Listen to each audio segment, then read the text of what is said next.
हाँ जी दोस्तों, अब आप इलस्ट्रेशन नंबर 13 पे डिस्कशन को आगे बढ़ाते हैं। इलस्ट्रेशन नंबर 12 तक हम कंप्लीट कर चुके हैं, राइट। और जितने भी हम चैप्टर प्रोवाइड कर रहे हैं, जितने भी वीडियोस प्रोवाइड कर रहे हैं, उसको हम एक प्लेलिस्ट में ऐड कर रहे हैं और प्लेलिस्ट की लिंक हर एक वीडियो की डिस्क्रिप्शन में मिल जाएगी। तो वहाँ पे आप जाके प्लेलिस्ट ओपन कर सकते हैं। अगर कोई अदर इलस्ट्रेशन प्रैक्टिकल क्वेश्चन में आपको डाउट है, हम जितने भी चैप्टर प्रोवाइड करते हैं उस प्लेलिस्ट में ऐड करते हैं, ठीक है। और बेसिकली चैनल को सब्सक्राइब करके रखिए। कई बार ऐसा होता है कि एक दो वीडियो हम ऐड ना कर पाए प्लेलिस्ट में, तो आपको नोटिफिकेशन तो आपको मिलती रहे बेसिकली, ठीक है।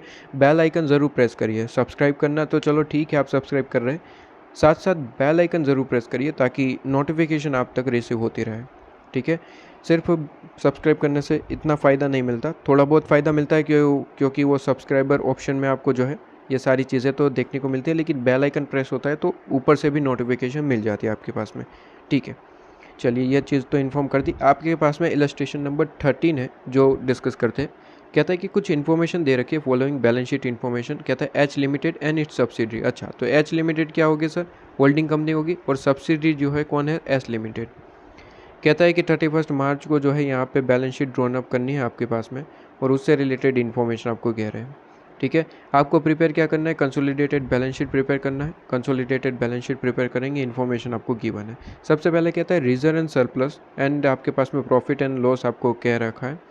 कहता है रिजर्व आपके पास में 25,000 है और प्रॉफिट एंड लॉस अकाउंट 15,000 है, ठीक है। लेकिन कहता है कि sir on the date of acquisition है, ठीक है। तो ये एक्विजिशन की डेट का ही है, तो ये सारी बातें क्या होगी सर? ये दोनों प्रॉफिट कौन से है सर? प्री प्रॉफिट है, सीधी सी बात है, ठीक है सर। और कहता है कि ये डेट ऑफ एक्विजिशन है और उस डेट को एच लिमिटेड ने 80% शेयर्स होल्डिंग करी थी एस लिमिटेड के अंदर, ठीक है सर। तो यहाँ पे दो चीज़ बता दी, एक प्री प्रॉफिट बता दिया और 80% शेयर होल्डिंग है, ये चीज़ बता दी, ठीक है। आगे कहता है मशीन जिसकी बुक वैल्यू 1 लाख रुपये। बुक वैल्यू मतलब कि आपके पास में बुक्स में 1 लाख रुपये लिखी गई है और उस पर ही आप काम कर रहे हैं, उस वैल्यू को ही नज़र रखते हुए। और फर्नीचर जिसकी बुक वैल्यू 20,000 है, ठीक है। कहते हैं कि उसको रीवैल्यूएशन करा गया और रीवैल्यूएशन से पता चला कि सर मशीन जो है वो 150 का है और फर्नीचर जो है 15 का है, ठीक है, रिस्पेक्टिवली ऑन आपके पास में 1 अप्रैल 2000 को। और डेप्रिशिएशन का रेट आपको दे रखा है for the fixing of the price of the shares. और इसके बाद कहता है कि रेट ऑफ डेप्रिशिएशन जो मशीन पे लगेगा वो 10% लगेगा और फर्नीचर पे आपके पास में 15% लगेगा। तो बेसिकली रीवैल्यूएशन करने के बाद पता चला कि सर मशीन की वैल्यू तो 150 है, हम 1 लेके चल रहे थे, गलती कर दी। और आपके पास में जो फर्नीचर की वैल्यू है वो आपके पास में 15 है, हम तो 20 लेके चल रहे, तो वहाँ पे भी थोड़ी सी गलती हो गई है। तो उसको सही करके हमको रीवैल्यूएशन करना पड़ेगा, उसकी इफेक्ट देनी पड़ेगी बेसिकली। इसके बाद कहता है बैलेंस शीट की इन्फॉर्मेशन आपको दे रखी है। शेयर कैपिटल आपके पास में, रिजर्व सरप्लस, ट्रेड पेबल वगैरह वगैरह चीज़ें हैं, और उसके अंदर नोट्स टू द अकाउंट में सारी इन्फॉर्मेशन आपको गिवन है, ठीक है। अब नीचे इन्फॉर्मेशन, अब अच्छा सॉल्यूशन हो गया, इतना ही इन्फॉर्मेशन है और इतनी ही इन्फॉर्मेशन में से हमें क्या करना है sir? Consolidated balance sheet prepare करनी है। कंसोलिडेटेड बैलेंस शीट प्रिपेयर करने के लिए जैसे कि मैं हमेशा कहता हूँ, आपके पास में कहीं जगह मिले, मैं कैलकुलेशन ऑलवेज आपके पास में कहता हूँ कि दो चीज़ें ऑलवेज कैलकुलेट करेंगे। सबसे पहले माइनॉरिटी इंटरेस्ट और कॉस्ट ऑफ कैपिटल, उसके बाद ही आगे बढ़ेंगे।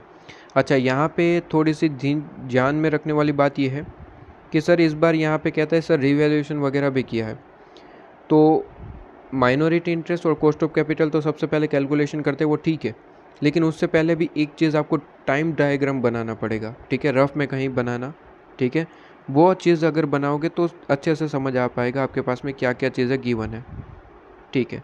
तो टाइम डायग्राम आपके पास में बना लेते हैं यहाँ पे, ये पूरे का पूरा टाइम पीरियड। कहता है कि 1 अप्रैल 2000 को हमने एक्वायर किया है, ठीक है। तो ईयर की स्टार्टिंग में ही एक्वायर कर लिया अप्रैल 2000 को, ठीक है, एक्वायर हो चुका है। 80% हमने एक्वायर कर लिया शेष आपके पास में। किसने एक्वायर किया? एस लिमिटेड ने, एस लिमिटेड के एक्वायर कर लिया। इसके बाद कहता है कि सर आपके पास में पूरे साल प्रॉफिट चला होगा, ठीक है। ये प्री प्रॉफिट तो आपको यहाँ पे दे रखा है 25,000 और 15,000 आपके पास में, ठीक है। 25,000 आपके पास में रिजर्व है और 15,000 आपके पास में प्रॉफिट एंड लॉस अकाउंट है, ठीक है। ये चीज़ आपके पास में क्लियर। मेन चीज़ आपके पास में मशीनरी से रिलेटेड है। कहता है कि सर आपके पास में रीवैल्यूएशन करा गया 1 अप्रैल 2000 को, तो यहाँ पे कोई दिक्कत नहीं आती। अभी भी आगे क्वेश्चन देखेंगे वहाँ पर तो बीच में पता चलेगा कहीं, तो उसकी इफेक्ट अच्छे से देखनी पड़ेगी आपको, ठीक है। यहाँ पे तो चलो 1 अप्रैल को यहाँ पे रीवैल्यूएशन हुआ है तो थोड़ी बहुत दिक्कत नहीं आएगी। तो कहते हैं कि सर जी ये चीज़ इंपॉर्टेंट है सेकंड वाला पॉइंट। फर्स्ट वाला पॉइंट तो चलो सिंपल है, अब तक जो इलस्ट्रेशन करके आए वही चीज़ है। सेकंड वाला इंपॉर्टेंट है लेकिन इतना ज़्यादा भी इंपॉर्टेंट नहीं है, क्योंकि ये कॉम्प्लिकेटेड पॉइंट नहीं है। कॉम्प्लिकेटेड पॉइंट आने वाले आगे, ठीक है, प्रैक्टिकल क्वेश्चन में आप देखेंगे, वहाँ पे भी देखने को मिलेंगे, आगे के इलस्ट्रेशन में भी देखने को मिलेंगे। तो ये कॉम्प्लिकेटेड नहीं है, बिकॉज कहता है कि 1 अप्रैल को ही आपने रिवैल्यूएशन कर दिया और रिवैल्यूएशन से पता चला कि सही वैल्यू 1,50,000 और 15 है, ठीक है। हम तो 1 और 20 लेके चल रहे थे। तो जब भी रिवैल्यूएशन का पॉइंट होता है तो एक तो चीज़ आपके पास में प्रॉफिट में इफेक्ट पड़ेगा और दूसरा बैलेंस शीट में इसकी अमाउंट में इफेक्ट पड़ेगा, क्योंकि मशीन जो 1 लाख की दिख रही थी अब 1,50,000 की दिखेगी, उस पर डेप्रिसिएशन माइनस करके दिखाना है। तो अब बैलेंस शीट में अमाउंट मशीनरी की कितनी जाएगी, या सबसे पहले अगर मैं बता दूँ बैलेंस शीट की बात ही कर लेते हैं। तो कहता है मशीनरी की बैलेंस शीट में अमाउंट कितनी जाएगी सर। 1 अप्रैल की इन्फॉर्मेशन है ये। 1 अप्रैल को 1 लाख हम दिखा रहे थे, लेकिन पता चला 1,50,000 दिखाना है और 31 मार्च को बैलेंस शीट प्रिपेयर होती है, तो ऑब्वियसली पूरे साल का डेप्रिसिएशन माइनस करने के बाद दिखाएंगे। कहता है 1,50,000 रियल वैल्यू है, लेकिन बैलेंस शीट तो 31 मार्च को बनती है, ये तो 1 अप्रैल की है, तो डेप्रिसिएशन इस साल का माइनस करना पड़ेगा। कहता है 10% डेप्रिसिएशन है, तो 10% डेप्रिसिएशन माइनस करने के बाद जो भी अमाउंट आएगा वो बैलेंस शीट में दिखा देना आपके पास में। 1,50,000 माइनस 10% 15,000 डेप्रिसिएशन लगेगा, तो 1,35,000 1,35,000 आपके पास में कहाँ चला जाएगा सर, बैलेंस शीट में दिखने लगेगा, ठीक है। ये सही वैल्यू है। हम तो 1 लाख लेके चल रहे थे, रिवैल्यूएशन पे पता चला 1,50,000 है आपके पास में, तो 1,50,000 के हिसाब से कैलकुलेशन करनी है। ये मशीन आपके पास में, और फर्नीचर आपके पास में कैलकुलेशन करें तो फर्नीचर, ठीक है। कहता है फर्नीचर की वैल्यू कितनी लेनी है, क्या 20 लेनी है। Answer is no. 20 तो आप सोच रहे थे, बुक में आपने लिख रखी है। रिवैल्यूएशन पे पता चला कि ये तो 15,000 की वैल्यू है, और ये 15,000 1 अप्रैल को है। बैलेंस शीट आपके पास में 31 मार्च को प्रिपेयर होता है, तो ईयर एंडिंग में सीधी सी बात है डेप्रिसिएशन चार्ज हो जाएगा, तो 15% इसका माइनस कर देना। तो बैलेंस शीट में कितना अमाउंट दिखने लगेगा, 15,000 माइनस आपके पास में 15%, तो 12,750 आपके पास में 12,750। तो ये दो चीज़ तो आपके पास में क्लियर। इसकी एक और इफेक्ट आएगी, ये जो रिवैल्यूएशन होता है, तो रिवैल्यूएशन की एक इफेक्ट तो आप देख चुके हैं, यहाँ पे बैलेंस शीट में चला जाएगा ये अमाउंट, मतलब कि अमाउंट बदल जाएगा, एक इफेक्ट ये। दूसरी एक और इफेक्ट आएगी, प्रॉफिट में चेंजेस हो जाएंगे, क्योंकि देखिए एक जगह आपके पास में असेट की वैल्यू बढ़ रही है, एक जगह कम हो रही है, तो बेसिकली प्री प्रॉफिट में इसका यहाँ पे आपको इफेक्ट देना पड़ेगा आपके पास में, ठीक है। कि एक जगह वैल्यू बढ़ रही है तो आपके पास में प्रॉफिट इंक्रीज़ हो जाएगा 50 से, एक जगह आपके पास में कम हो रही है 5 से, तो प्रॉफिट डिक्रीज़ हो जाएगा पहले, ठीक है। तो ये चीज़ आपके पास में क्लियर है। तो ये आपको कैलकुलेट करना पड़ेगा, 50 से इंक्रीज़ हो रहा है, 5 से डिक्रीज़ हो रहा है, तो आपके पास में एनालिसिस ऑफ प्रॉफिट अकाउंट आप बना सकते हैं, कोई दिक्कत वाली बात नहीं है। तो एनालिसिस ऑफ प्रॉफिट बनाइए, या फिर आप डायरेक्टली कैलकुलेशन भी कर सकते हैं अगर आपको समझ आता है। तो नोट्स में आपको वो चीज़ तो दिखानी पड़ेगी बेसिकली। तो ICA मॉड्यूल ने जैसे भी प्रिपेयर कराओ, मैं तो अपने ट्रिक के हिसाब से ही आपके पास में कराऊंगा, जो सिंपल ट्रिक होती है, ठीक है। ICA मॉड्यूल कभी कभार ये आपके पास में थोड़ा सा दिक्कत दे देता है, तो यहाँ पे हम अपने ट्रिक के हिसाब से ही चलेंगे, ठीक है। चलिए यहाँ पे अब डिस्कशन कर लेते हैं अपने जो ये क्वेश्चन है उसकी, ठीक है। एनालिसिस ऑफ प्रॉफिट के लिए आपको कैलकुलेशन करनी पड़ेगी बेसिकली। तो हेडिंग दे देता हूँ सर, एनालिसिस ऑफ प्रॉफिट, और एनालिसिस ऑफ प्रॉफिट के लिए कैलकुलेशन कर लेते हैं सर। कहते हैं एनालिसिस ऑफ प्रॉफिट, ठीक है। एनालिसिस ऑफ प्रॉफिट थोड़ा सा बड़ा वीडियो हो सकता है, लेकिन यहाँ पे अगर एक बार समझा दूंगा तो आगे के इलस्ट्रेशन में मुझे समझाने की ज़रूरत नहीं पड़ेगी बेसिकली। तो यहाँ पे आपको फॉर्मेट बनाना है सर, पर्टिकुलर लिख देंगे, और प्री आपके पास में और पोस्ट की कॉलम बना देंगे सर, ठीक है। प्री प्रॉफिट के लिए कॉलम, और आपके पास में पोस्ट प्रॉफिट के लिए एक कॉलम बना देंगे, ठीक है जी। लीजिए आपके पास में ये चीज़ आपके पास में क्लियर। अब यहाँ पे जैसे कि आपके पास में पता है कि सर प्री प्रॉफिट में जनरल रिजर्व और PNL आपके पास में गिवन है, तो सबसे पहले वही लिख लेते हैं आपके पास में। शॉर्ट में लिख देता हूँ, जनरल रिजर्व आपके पास में कितना गिवन था, general reserve 25, pre already given था, एक्विजिशन डेट को मतलब कि प्री है वो 25,000। पोस्ट में कुछ नहीं है आपके पास में, ठीक है। पोस्ट में कुछ होगा तो लिख लेंगे, अभी डैश नहीं करता हूँ, आगे पढ़ना पड़ेगा। पोस्ट में अगर कुछ चीज़ें हैं तो लिखेंगे। इसके बाद PNL की इन्फॉर्मेशन है, कहता है PNL में भी प्री प्रॉफिट आपके पास में कितना है, प्री 15,000 पड़ा हुआ है, तो ये 15,000 लिख दें, पोस्ट में कुछ है वो तो बैलेंस शीट से ही पता चलेगा, बैलेंस शीट इन्फॉर्मेशन से, ठीक है। यहाँ पे जो इफ़ेक्ट देने वाला था, यहाँ पे हेडिंग दे दूंगा सर एडजस्टमेंट। इस तरीके से हेडिंग दे के वो मशीनरी की जो एडजस्टमेंट वगैरह है वो मुझे इसकी इफ़ेक्ट देनी पड़ेगी बेसिकली, ठीक है। दो इफेक्ट आएगी, एक प्रॉफिट में चेंजेस हो जाएगा इसकी वैल्यूएशन के कारण, और डेप्रिसिएशन की एक इफेक्ट भी यहाँ पे देनी पड़ेगी, क्योंकि डेप्रिसिएशन भी आपकी प्रॉफिट को कम ज़्यादा कर सकता है, ठीक है।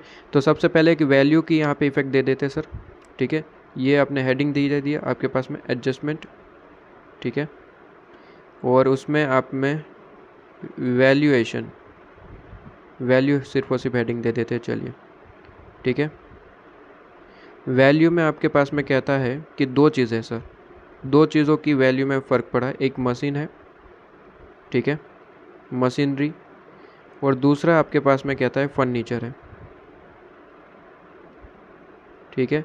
दो चीज़ों में सर, दो चीज़ों में कहते हैं मशीन जो 1 लाख हम अभी तक ले रहे थे, 150 हो गया, तो 50 की बढ़ोतरी हुई है, प्रॉफिट इंक्रीज़ हो जाएगा बेसिकली, ठीक है। तो 50,000 की इंक्रीज़ कर देंगे, प्रॉफिट इंक्रीज़ होता है तो ऐड करेंगे, डिक्रीज़ होता है तो लेस करेंगे।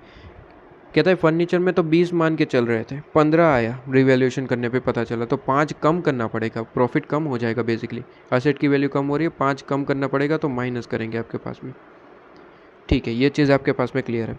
इसके बाद डेप्रिसिएशन, ठीक है, वैल्यूएशन से तो फ़र्क पड़ा ही, प्रॉफिट में फ़र्क पड़ता है, डेप्रिसिएशन से भी फ़र्क पड़ता है, तो डेप्रिसिएशन, और डेप्रिसिएशन में भी सेम एज मशीन में भी फ़र्क पड़ा है, और आपके पास में क्या फ़र्क पड़ा है सर, फर्नीचर में भी, ठीक है। तो ये चीज़ आपको यहाँ पे करनी पड़ेगी सर, डेप्रिसिएशन और मशीन पे और फर्नीचर पे, फर्नीचर, ठीक है सर। मशीन पे कितना, अभी डेप्रिसिएशन तो यहाँ पे कैलकुलेट किया ना, मशीन पे 15,000 आपके पास में, ठीक है।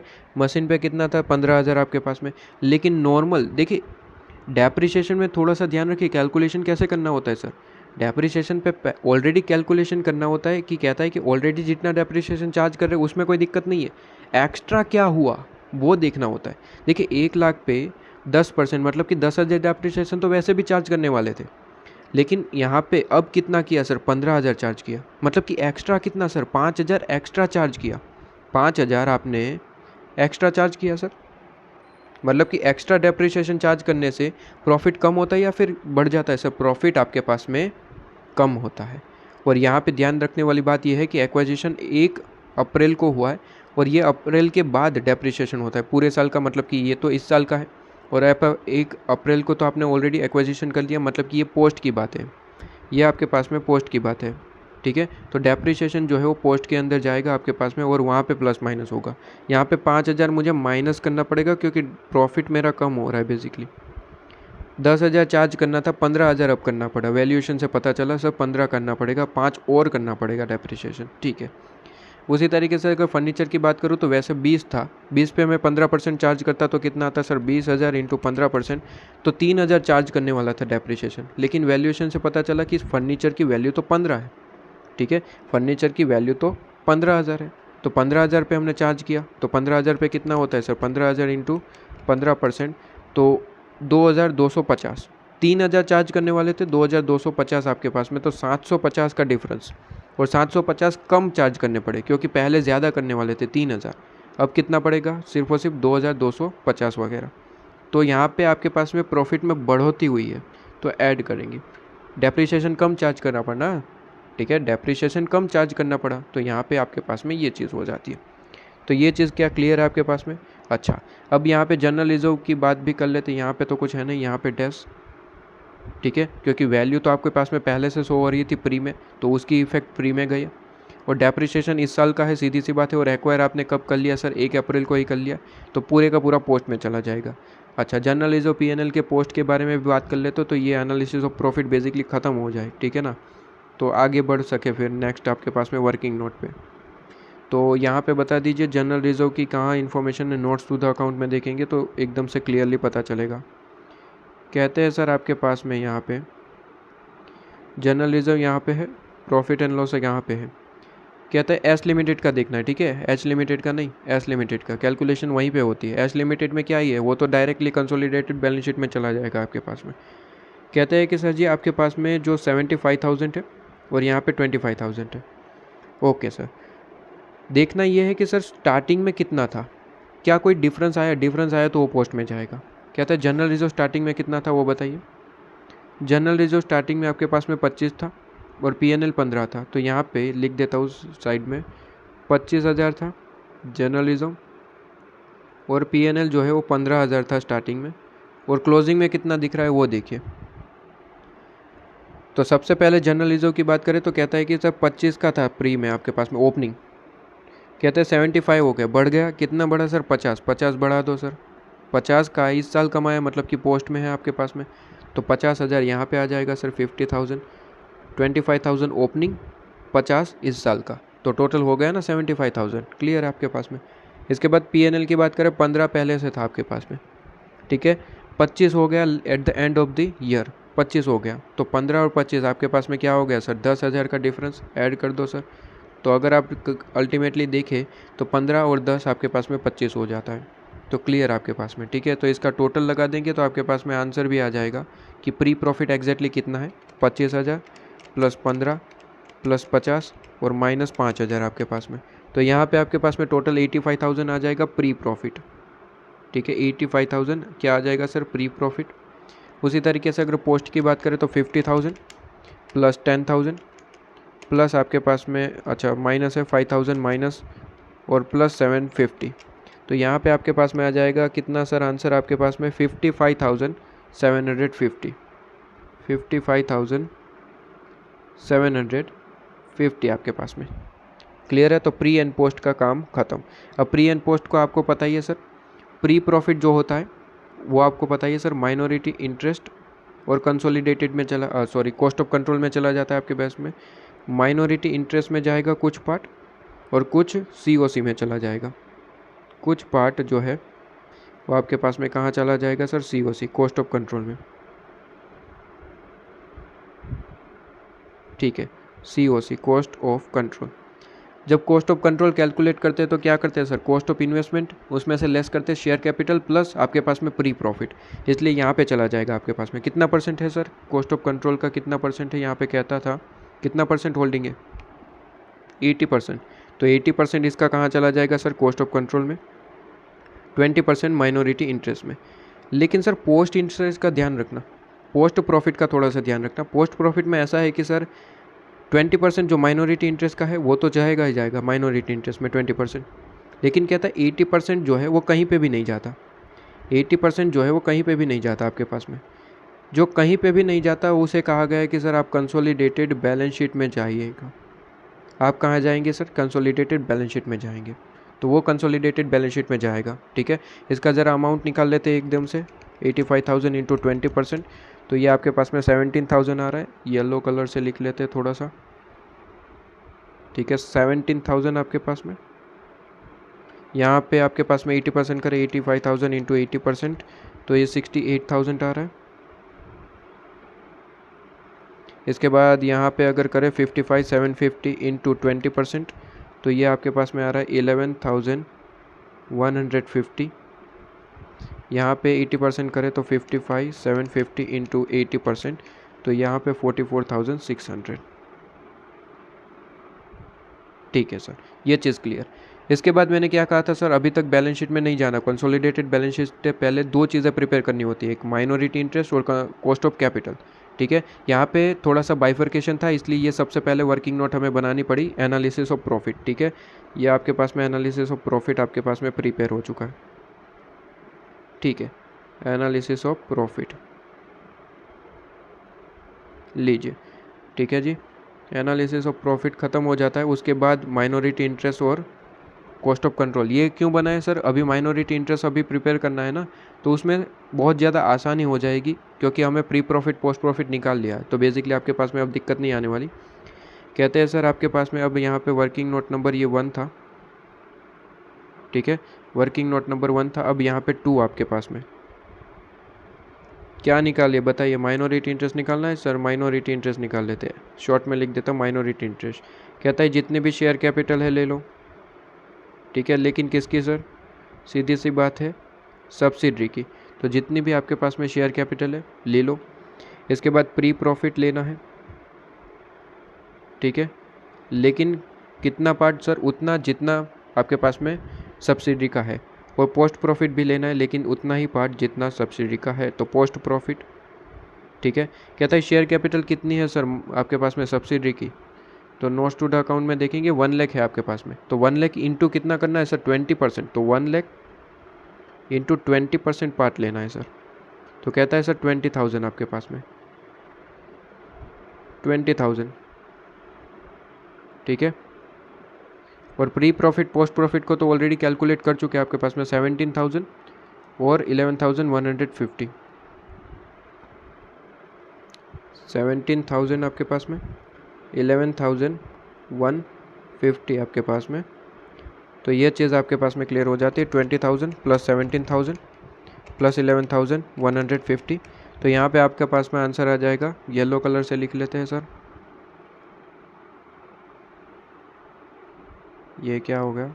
हाँ, कहते हैं सर 48,150, ये माइनॉरिटी इंटरेस्ट आ गया। माइनॉरिटी इंटरेस्ट आपके पास में पता ही है sir, liability, equity and liability में सेकंड नंबर की आपके पास में हेडिंग बनेगा माइनॉरिटी इंटरेस्ट, जिसमें ये अमाउंट लिख देंगे। और थर्ड आपके पास में बना देंगे सर आपके पास में कॉस्ट ऑफ कंट्रोल, ठीक है। कॉस्ट ऑफ कंट्रोल कैसे निकलता है पता ही है आपको। कहते हैं कि सर कॉस्ट ऑफ इन्वेस्टमेंट लेना है, कितना है क्वेश्चन में गिवन होगा, ठीक है। इसमें से चीज़ माइनस करेंगे, क्या सर? 80% ऑफ दो चीज़ सर, शेयर कैपिटल जितनी भी है, ठीक है, और प्री प्रॉफिट। यहाँ पे प्री प्रॉफिट ही होता है, पोस्ट प्रॉफिट कहीं पे भी कंसिडर नहीं होता, इसलिए वो डायरेक्टली कहाँ जाता है सर? वो डायरेक्टली आपके पास में जाता है बैलेंस शीट में, ठीक है। पोस्ट प्रॉफिट तो आपके पास में बैलेंस शीट में जाएगा। प्री प्रॉफिट ऑलरेडी कैलकुलेट कर चुके हैं 80%, 68,000। तो ये तो सबसे पहले ही लिख दूँ तो काम ही ख़त्म हो जाइए। 68,000 तो चलो हो गया, बाकी का आप देख लेना है। क्वेश्चन में कॉस्ट ऑफ इन्वेस्टमेंट क्वेश्चन में गिवन होता है। बैलेंस शीट में अगर देखें तो कहता है 800 शेयर्स परचेज करें 200 के हिसाब से, तो cost of investment always question में होता है आपके पास में 1,60,000। तो 1 लाख आपके पास में 60,000, ठीक है। इसके बाद शेयर कैपिटल कितनी है माइनॉरिटी की, मतलब कि शेयर आपके पास में सब्सिडी की 1 लाख, उसका 80% करना है, ठीक है। तो यहाँ पे आपके पास में ये तो ऑलरेडी 80% है, ठीक है। एक काम करता हूँ, ये मिटा देता हूँ इतना सा आपके पास में, और सीधे इसी तरीके से दिखा देता हूँ कि 1 लाख इंटू आपके पास में 80%, मतलब कि आपके पास में 80,000, ठीक है, 80,000। तो ये आपने कर लिया, ठीक है। ये जो टोटल आया वो इसमें से माइनस कर देना है। तो सर 80,000 प्लस 68,000, तो टोटल आपके पास में 148,000 यहाँ पे आ गए, वो जो माइनस हो जाएगा। तो 148,000 आंसर प्लस में आया तो आपके पास में गुडविल है, माइनस में आया तो कैपिटल रिजर्व। कैपिटल रिजर्व है तो आपके पास में इक्विटी एंड लाइबिलिटी में चला जाएगा, उसकी एंट्री कंसोलिडेटेड बैलेंस शीट में। और गुडविल आया तो सीधी सी बात है असेट में चला जाएगा। तो 1,60,000 में से माइनस किया तो आपके पास में क्या चीज़ आ रही है सर? प्लस में आंसर आ रहा है 12,000 आपके पास में। तो प्लस में आंसर आ रहा है तो वो सीधी सी बात है क्या है आपके पास में? गुडविल है। तो कहता है सर जी गुडविल आपके पास में दिख रहा है, ठीक है, कितना? 12,000। तो असेट में चला जाएगा, इनटेंजिबल असेट के हेडिंग के अंदर गुडविल आप दिखा देना 12,000 का। अब ये सारी चीज़ें हो जाती है, फिर कुछ बचता ही नहीं है आपके पास में। इसकी एंट्री हो जाए मतलब कि सारी चीज़ें कॉपी पेस्ट करनी है और कुछ नहीं है, ठीक है। आइए मैं एक बार दिखा देता हूँ सर। सॉल्यूशन में सबसे पहले इन सब की एंट्री करो, उसके बाद ही बाद में, ठीक है। सबसे पहले माइनॉरिटी इंटरेस्ट चिपका दो, कितना है सर? 48,150। सर माइनॉरिटी इंटरेस्ट 48,150 मैंने कहा था सर सेकेंड नंबर के हेडिंग में आता है, इक्विटी एंड लाइबिलिटी में सेकेंड नंबर का हेडिंग। और कहता है कि सर कॉस्ट ऑफ कंट्रोल में से गुडविल निकला है, तो कहता है कि सर वो एसेट में चला जाएगा, इंटेंजिबल एसेट के हेडिंग के अंदर आप गुडविल दिखाएंगे, कितना सर? 12,000 का, ठीक है। नोट्स टू द अकाउंट में उन लोगों ने बताया होगा इंटेंजिबल एसेट के अंदर गुडविल, देख लीजिए यहाँ पे गुडविल 12,000। क्लियर है आपके पास में? ठीक है।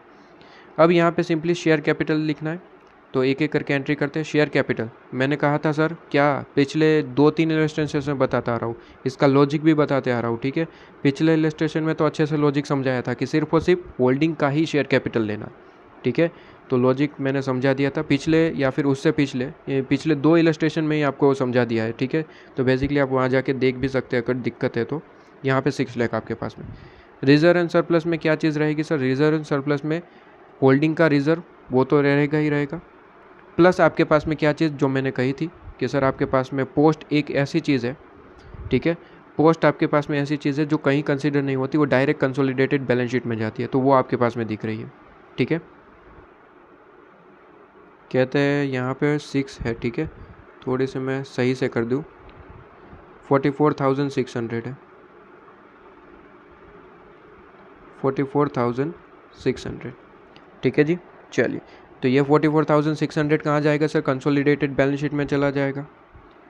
तो बताइए कितना अमाउंट हुआ सर? 3 लाख तो होल्डिंग का है, वो तो जाना ही जाना है, प्लस यहाँ से 44,600 जाएगा, तो दोनों को ऐड कर दो, 3,44,600। क्या बात समझ में आ रही है? सिंपल सी बात है। उसके बाद क्या आता है सर? यहाँ पे सारी चीज़ें कंसीडर हो चुकी है। उसके बाद ट्रेड पेबल, क्या ट्रेड पेबल में हमने कोई चेंजेस करा? आंसर इज़ नो, तो वही चीज़ आपके पास में रहेगी। चेंजेस करा होता तो कोई होता, बाकी तो कॉपी पेस्ट ही करना होता है। 150 प्लस 57,000, तो कहता है सर आपके पास में 2 लाख, आपके पास में 2,07,000 आपके पास में आंसर आ रहा होगा, 2,07,000 आपके पास में आंसर आ रहा होगा, ठीक है। तो लिख दीजिए 2,07,000 आपके पास में, ठीक है। ट्रेड पेएबल काम ख़त्म। तो असेट आपके पास में काम ख़त्म हो जाता है तो उसका टोटल लगा दीजिए। इसके बाद लाइबिलिटी का काम ख़त्म हो जाता है, उसका टोटल लगा दिए। अब असेट की बारी। कहता है नॉन करंट में प्रॉपर्टी प्लांट इक्विपमेंट, क्या उसमें कोई चेंजेस करे थे? हाँ, फर्नीचर वगैरह में चेंजेस करे थे, ठीक है। और उसका अमाउंट तो यहाँ पे ऑलरेडी मैं बता चुका हूँ ना, तो यही लिखना है था, यही आपके पास में लिखना है, ठीक है। तो प्रॉपर्टी प्लांट इक्विपमेंट में है कितनी चीज़ें एक बार देख लो। कहता है मशीनरी और फर्नीचर ही है, तो मशीनरी फर्नीचर के बारे में तो ऑलरेडी बता चुका हूँ। तो कहता है सब्सिडरी के फर्नीचर और मशीनरी में चेंजेस हुए, तो वो चीज़ ध्यान रखना। होल्डिंग का तो जितना है वो तो कॉपी पेस्ट होगा, तो 3 लाख आपके पास में मशीनरी में, और सब्सिडी का अब कितना कंसिडर करना है? 1,35,000। तो 3 लाख और 135,000, 3 लाख प्लस 135,000 प्लस 1,35,000। तो मशीनरी में आपको कितना दिखाना है? 435,000, 4,35,000 मशीनरी में दिखाना है आपके पास में, 4,35,000। और फर्नीचर में 150 तो है ही है आपके पास में, और 12,750 आपको दिखाना है, तो 1,50,000 प्लस 12,750, तो ये आपके पास में 162,750, ठीक है। तो टोटल लगा दीजिए आपके पास में प्रॉपर्टी प्लांट इक्विपमेंट में टोटल इतना अमाउंट दिखेगा 597,750, उतना अमाउंट दिख जाएगा आपके पास में, ठीक है। तो 597,750 आपके पास में दिख जाएगा कहाँ पे सर? प्रॉपर्टी प्लांट इक्विपमेंट में, ठीक है। गुडविल तो ऑलरेडी दिखा चुके हैं। इसके बाद क्या चीज़ है सर? कहता है अदर कुछ यहाँ पे है 4th नंबर की आपके पास में वर्किंग नोट में। कहता है इन्वेस्टमेंट है, ठीक है। Non current investment, non current investment में हमने कोई चेंजेस नहीं करे, वो तो ऐसे का ऐसा ही रहेगा। और ये शेयर आपके पास में कॉस्ट, तो कॉस्ट ऑफ कैपिटल में ये ऑलरेडी कंसिडर हो चुका है, तो अब यहाँ पे अलग से नहीं दिखाया जाएगा, ठीक है। ये भी पिछले 2 इलस्ट्रेशन में ही कहीं समझा दिया था मैंने, ठीक है। तो ये आपके पास में कंसिडर नहीं होगा, इसके लिख लीजिए सर आपके पास में 4,40,000 प्लस 150, तो यहाँ पे आपके पास में 5,90,000 ये चीज़ आपके पास में आ गई। और आप देखेंगे टोटल मैच कर जाएगा आपके पास में। तो एकदम से क्लियर है, एकदम से सिंपल से क्वेश्चन होते हैं, इसमें कोई बड़े क्वेश्चन होते नहीं है, छोटे मोटे एक पॉइंट होते हैं, बस वो चीज़ देखनी होती है, बाकी तो सारी चीज़ें कॉपी पेस्ट ही करनी होती है टोटल करके, बस, ठीक है। इसके बाद आपके पास में कौन सा इलस्ट्रेशन आ रहा है? इलस्ट्रेशन नंबर 14, ठीक है, देख लेंगे भाई।